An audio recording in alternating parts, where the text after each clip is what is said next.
Hey everybody, it's Mark from Circle of Dark Mother.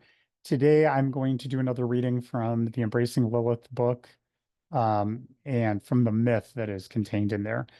Just a note, remember this is a myth. It's not supposed to be how things exactly happened, or that there isn't some other way to interpret it.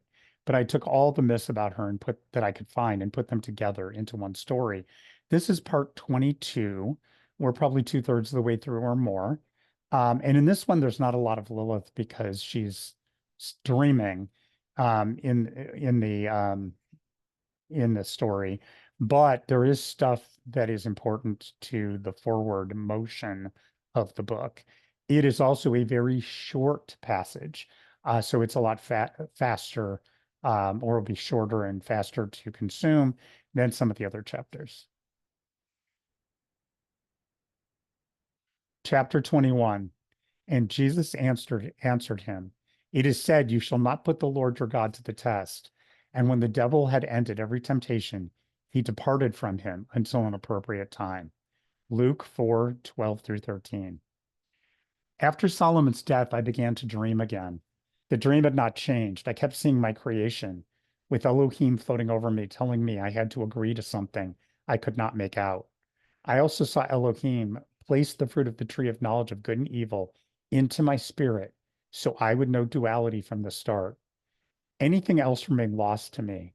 I roamed and roamed, but found no sign of Samiel, no clues to my destiny, nor hints of what I should do with my eternal existence. I kept wandering, hardly ever setting down for any period of time.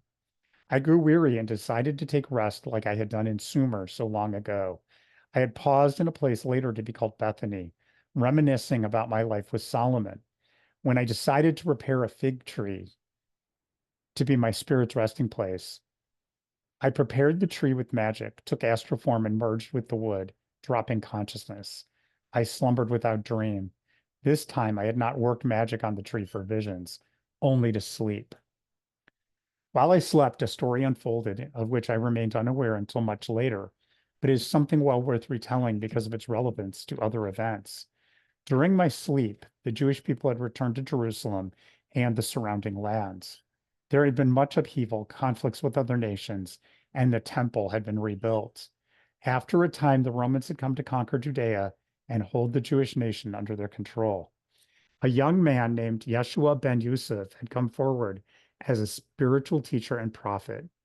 Many believed he was the Messiah who would save Israel from the Romans and their occupation. Many factions existed. Some wanted a physical revolution, and others wanted a spiritual one. Many felt unclear about the Messiah or what role he would play in this regard. In truth, Messiah did not mean what any of them believed it meant. The word literally translates to anointed one and has to do with spiritual enlightenment, not a physical revolution. However, people tend to want what they want and not care about truth. Of course, I knew nothing of all the unrest because I slept in the fig tree. One day, Yeshua left his disciples and entered the wilderness, telling them he would return when he finished his preparations. He didn't eat or drink and spent all his time in prayer and meditation. Eventually, when his body had reached the verge of collapse, a spirit came to him. This spirit was Samael, the great tempter and father of lies, my adversary. Samael said to him, If you are truly the anointed one, tell the stone to become bread. He said this because he knew if he could get Yeshua to use his powers for self-gain, Samael could get a foothold within his spirit and possess his body, using him for his own ends. Yeshua answered, It is written, man shall not live on bread alone.